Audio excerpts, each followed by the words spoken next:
Jesus and the Word. We've been preaching about Jesus as a human being because the Gospels really try to remember, especially the synoptic Gospels of Matthew, Mark, and Luke. They were written the closest to the time of Jesus. And they were trying to reflect what they knew about Jesus as a human being. He ate.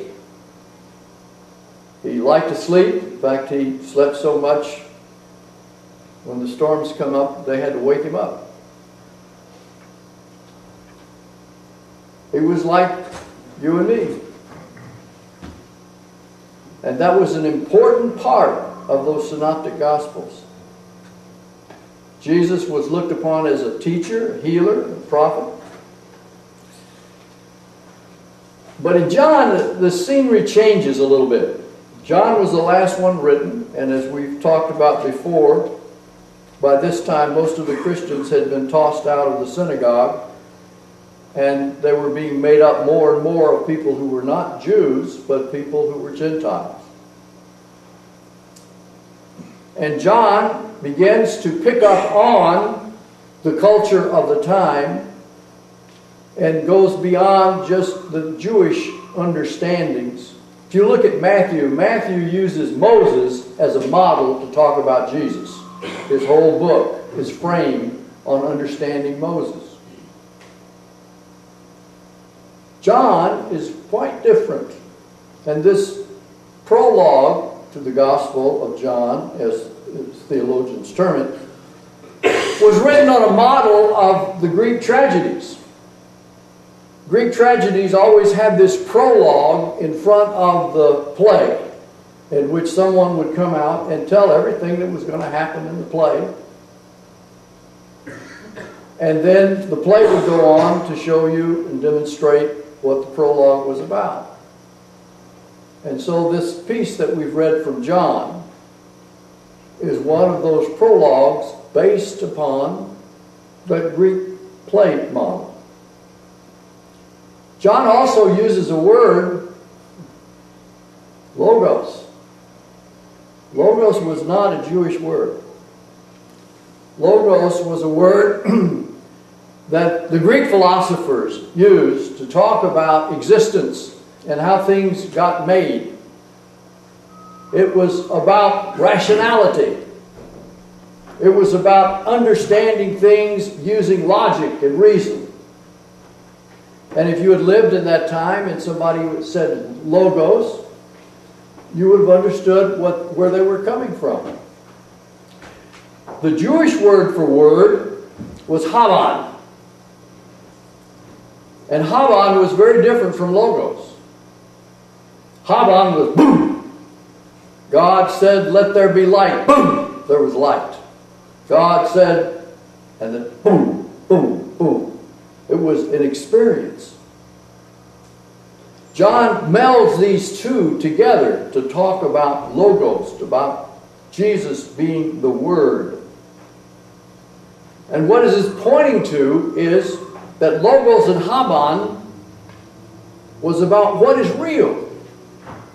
What is real is God said, let there be light. Boom, and there was light. That's the reality that you have to live out of.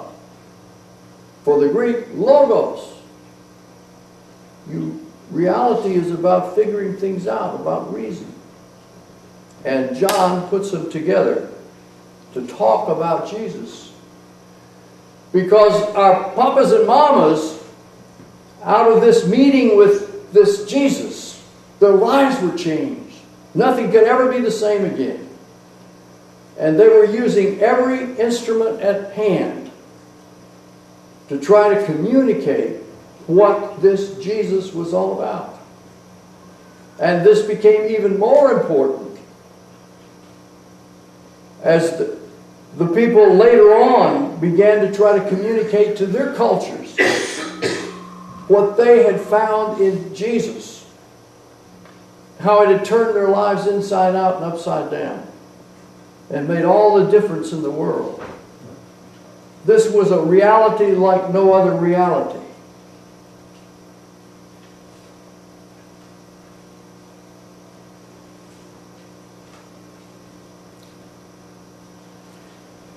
To try to grasp this in our time is to try to talk about what is real. What is real for you and for me. Because this word that is Jesus is about the final reality of life itself. Now, in our time, we have come to see that reality is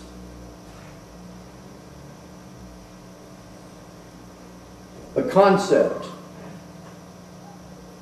a paradigm that we construct. That is, your picture of reality is not like that person's picture of reality.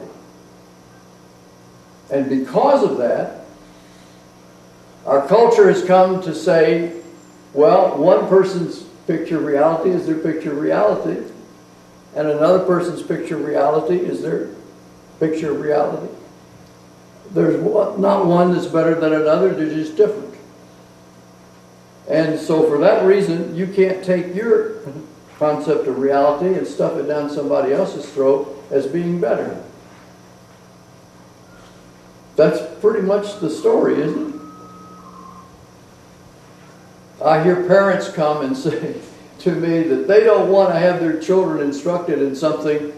They want to let them find it out for themselves because everybody has their own reality and everybody's got to struggle with their reality themselves. That's a popular notion. Now, modern psychiatry doesn't quite agree with that. They point out that some concepts of reality are very, very dangerous. Dangerous to the person, dangerous to the society. They have a lot of fancy labels to go on. And they have a lot of medicines that they want to use to try to cure it. That there are concepts of reality that create great difficulties for people.